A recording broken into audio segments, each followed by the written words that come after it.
Hi everyone, it's a week into Gastroparesis Awareness Month, and I know I haven't done much yet, but I had family visiting and I wanted to spend as much time as I could with my niece.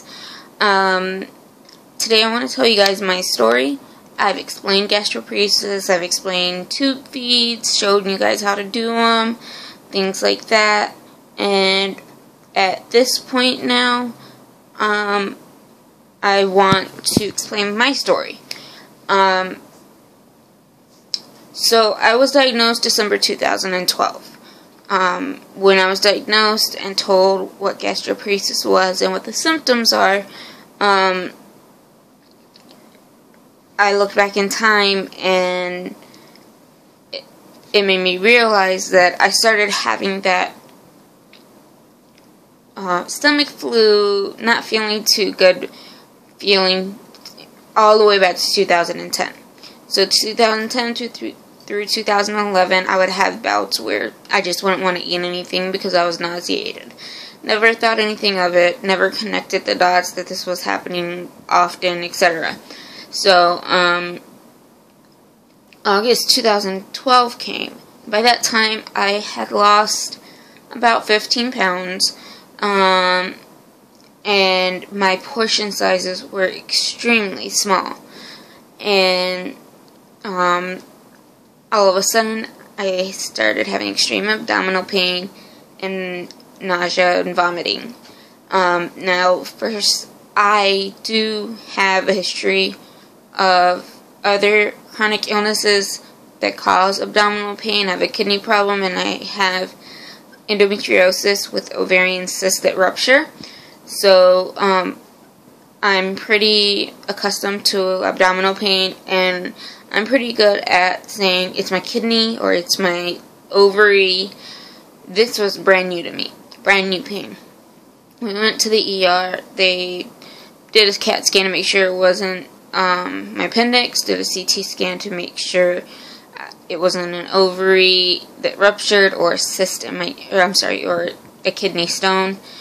And so the doctor called it stomach spasms and prescribed Valium and discharged me that night.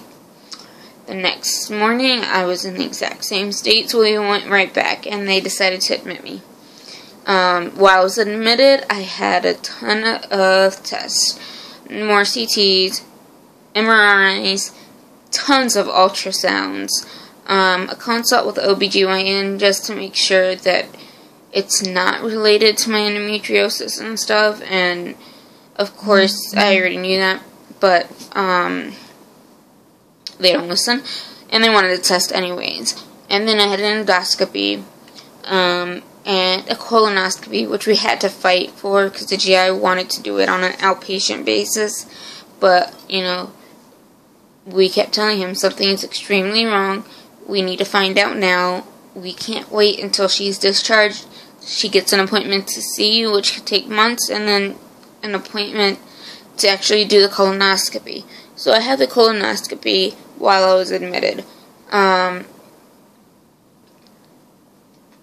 Everything came back normal. The biopsies, they did all tests. They couldn't tell me what was wrong. About a week into it, I started tolerating things like sherbet. So the doctor comes in and says, you have two options. We've done every test that we can. We still can't figure it out. So we can transfer you over to the university hospital, which ironically now, that's the only hospital that I go to. Or we can send you home. And I looked at my parents and I said, I'm done. I want to go home, and I don't want to be in my bed. I want to be comfortable, and I can't be in the hospital anymore. I'm done. Things settled down after that, and then really didn't get bad, nausea and pain-wise until after my birthday, so we decided it was time to see a GI doctor.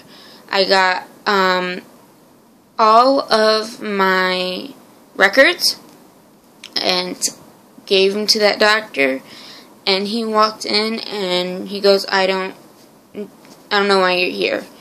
all these tests are normal. There's nothing that I can do for you. And so that was a doctor just, it's like literally a 2-second visit, and we walked out. And I was furious, and I was like, I have to find a doctor that can help me. You know, I already had the anesthesiologist who did my sedation through my colonoscopy and endoscopy. I tell my parents, you know, she's in and out of the hospital a lot for, you know, abdominal pain and vomiting, and I see that she's been taking Valium. My mom looks at her and goes, the Valium was written by you guys. And so that was my first, it's all in your head opinion. And the anesthesiologist told my parents that I should probably see a psychologist. And my mom just like, listen, if my daughter says something is wrong, something is wrong. You know, she doesn't take medications. She never took the Valium. We haven't even filled the Valium. And it was written by your hospital. You know, it's not in her head. There's something wrong. So we proceeded to find a different doctor. I asked my boss to ask around. He's a doctor, and I'm like, please ask around, find me a good GI doctor. And he gave me the name of my doctor. So I made an appointment, and I was actually pretty lucky. I think I was able to make that appointment and get in to see him within less than a month time. So I saw him November 1st. I sat with him for 2 hours. He wrote down on a piece of paper, and he goes, when was the last time that you felt okay? So, sorry, I told him the last time I felt better was before I got my gallbladder removed. I had my gallbladder removed through, like, emergency surgery in 2008, I believe it was. I was at work and started having severe abdominal pain, got very nauseous. It was like very located, one spot specific pain. And so I was sent to the emergency. We went to the emergency room because we were first just trying to get an outpatient ultrasound. You know, my boss was calling around, and we were calling around in the office to see if we could get an outpatient ultrasound just to make sure. But I started getting dizzy, and I started feeling more and more nauseated, and things were just going downhill very fast. And so, ended up in the emergency room. They made sure it wasn't my appendix, sent me home, said, see your doctor tomorrow. I went and saw my doctor, and my doctor's like, go back to the hospital. You look like death. And she's like, you look horrible. I've never seen you look like this. You look, extremely sick. Like, you can't stand. And the pain was horrible. So I went back, and we contacted a general surgeon that my doctor knows, and we got admitted under him. It took about 3-4 days before we just ended up having a HIDA scan done, which is a scan that they inject dye and it monitors the dye go through your gallbladder. Well, my gallbladder was functioning at a mere 16%. And this is out of nowhere. I'd never had pain. I had never had problems with my stomach. I'd never had issues, eating whatever I wanted. It was not working. So, we took it out, and I had to learn to alter my diet, less fatty foods, things like that. So, for a little while I was feeling better. And then my other health problems kind of started coming up to show their face. Like my kidney disease. I already knew I had endometriosis, but then I started having cysts that would rupture, ovarian cysts that would rupture, things like that. at one point they thought maybe the problem with my kidney was a strep infection, because I kept getting strep throat, like, from as little as I can remember till now. I would get strep throat every year, at least once a year, or until that point. So they removed my tonsils, and that didn't help with my kidney at all. Ended up seeing the head of nephrology at a hospital, and he diagnosed me. It's a disease called medullary sponge kidney disease. There's no way to actually test for it, no cure for it, but symptoms are blood in your urine, kidney stones, frequent kidney stones, and pain and cysts that form in the nodules of your kidney. So once this disease has completely progressed over time, if you take a x-ray with dye that's in your kidneys, it'll look like cauliflower. So right then and there was my first, I can't do anything with this disease but live with it. Anyways, so we talked about all of this stuff, and Dr. Ruth looked at me and goes, he started mentioning about how much I eat, if I've lost weight, etc. And he looks at me and goes, I think you have gastroparesis. And I looked at him, I'm like, what is that? And he explained, and I was just like, okay, what can we do about it? And he goes, there's no cure. And he's like, I need to test you just to make sure. We'll do what's called a gastric emptying study, and it's about a 5-hour test, and that should confirm. So mid-November I had my gastric emptying study. I went in and had to eat these horrible tasting eggs, some toast, and drink some water. And 10 minutes later, they took a picture of my stomach. And the eggs had some type of, contrast or something in them.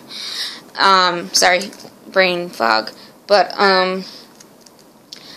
they took an x-ray picture at the 10-minute mark, then every hour on the hour after that for 4 hours, and your stomach is supposed to be completely empty by the time you get to the 4-hour mark, and mine was about 30% empty and still 70% full, something like that. And so on December 1st, Dr. Ruth confirmed that I had gastroparesis. Now, in November, he had already started me on a couple of medications, one being nortriptyline, the second being domperidone, and of course Zofran. The nortriptyline had me, hallucinating. I was seeing, off to the side of my peripheral vision, I was seeing black things crawling, like little black shadows crawling, and I'm severely arachnophobic, and so to me, I kept thinking it's a spider, and I was freaking out. So by that point, I told him I needed to stop it. I couldn't take it anymore, and so we went on to try Neurontin, I believe it was, and the domperidone still. And so he confirmed it, and he said there's no cure, and right now treatments are limited, but we're gonna find something that works for you. I was supposed to go back to work that day, and I walked into the office. I looked at my mom and said, I need to talk to you, and went back to a empty room, and I'm he confirmed I have gastroparesis, and I'm it's yet another disease that there's no cure. And by this point I was diagnosed with a few things, and I just broke down. I'm like, I can't work. I'm going home. And I was just in tears that day. You know, inconsolable, just crying. And, you know, the only thing that kept ringing in the back of my head was, you know, Dr. Riss saying, we're going to find a way to make you feel better. You know, I'm not giving up. And to this day, he hasn't given up. At that point, I started to go downhill very quickly. By the time Christmas came around, my family was here. I was hardly able to eat anything. I was mostly on a soft food or liquid diet. And by January, I was on a clear liquid diet. And some, like, smoothies or things like that. I was doing, like, protein drinks, like the Carnation breakfast, and some of the, Kellogg's, like those Kellogg's breakfast to-go things that have high protein to try and keep my weight up. And then,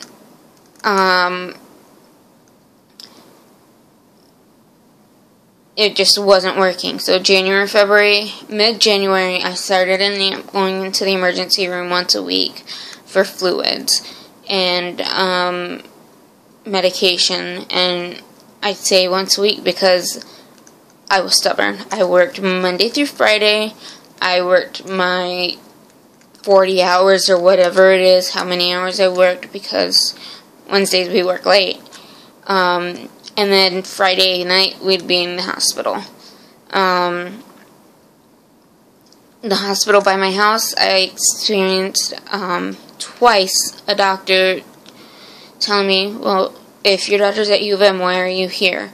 The second time, that doctor refused to give me IV fluids and Zofran, so it was like a pointless visit. And so I looked at my mom and said, I'm done.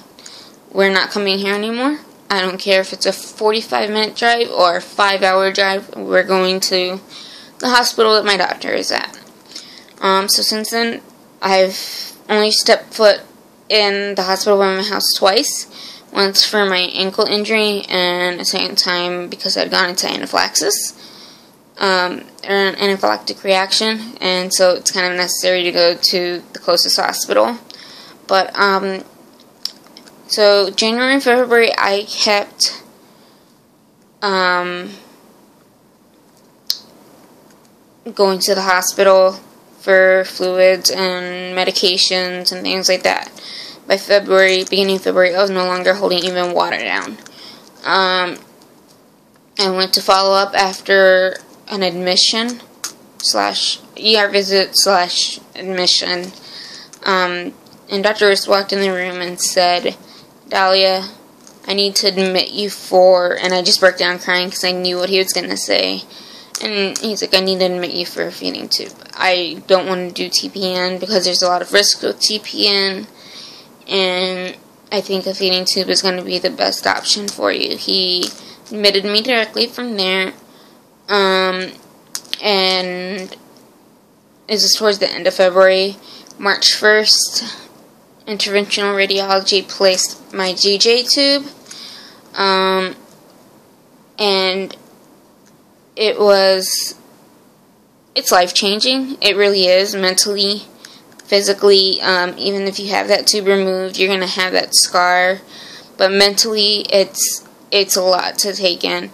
The day that he told me that he was going to admit me, I had to wait for a bed to open up for like 6 or 7 hours, and I was just crying the entire time. And I mean, when he told me and I broke down crying, he hugged me and he was just like, you know, we gotta do the best that we can for you, and I'm going to find a way to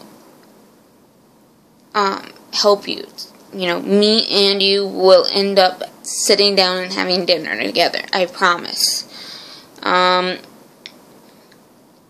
So I was just completely crying and a complete mess, and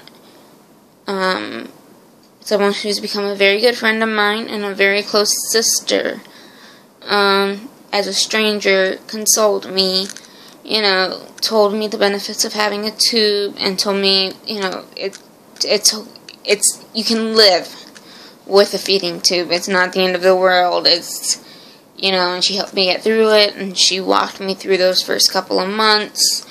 And without her, I have no idea where I'd be right now. And so, that's pretty much it. My brain fog is horrible today, but, that's how I was diagnosed. That's how I became a tubie. Currently, I'm on TPN because I had a MRSA infection in my soma. It's been so painful. I haven't been able to use my tube, except for medications, and I have to have that available for medications since I can't take oral medications. TPN hasn't been too bad. It's just a pain in the butt because it's such a big bag, and it's so heavy that it rocks my pole off balance, and it's hard to push. But for Gastroparesis Awareness Month, I do want to let you guys know a couple of other things. If you have any questions about anything throughout my story, please let me know. Vials of Love is on Facebook and now Etsy also. I have a gastroparesis, what's it called, vial that I can make. It's a great statement piece. It's got light green and dark green rhinestones on the outside, and it's got your gold and green here.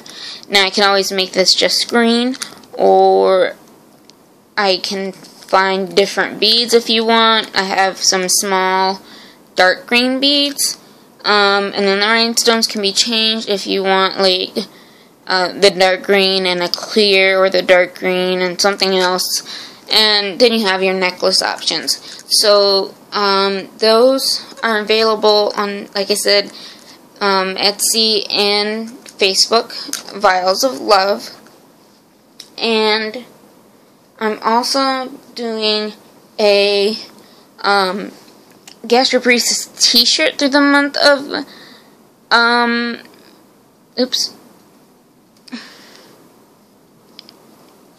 in the month of August. It's a t-shirt. I don't know if you can read this. The front has a ribbon, and like right here inside the ribbon is a heart, and it says Gastroparesis Awareness. And then on the back of the shirt, and it's a long sleeve black shirt, it says, "We are warriors fighting our own battles." And these are like boxing gloves with the awareness ribbon underneath it, and it says awareness is the first step to finding a cure, which is 100% true. If nobody knows about gastroparesis, nobody's going to want to try and help those who have gastroparesis. Without that, nobody's going to try and find a cure.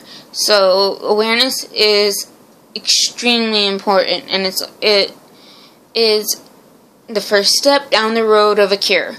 Those can be bought on Booster. It's www.booster.com//awareness month.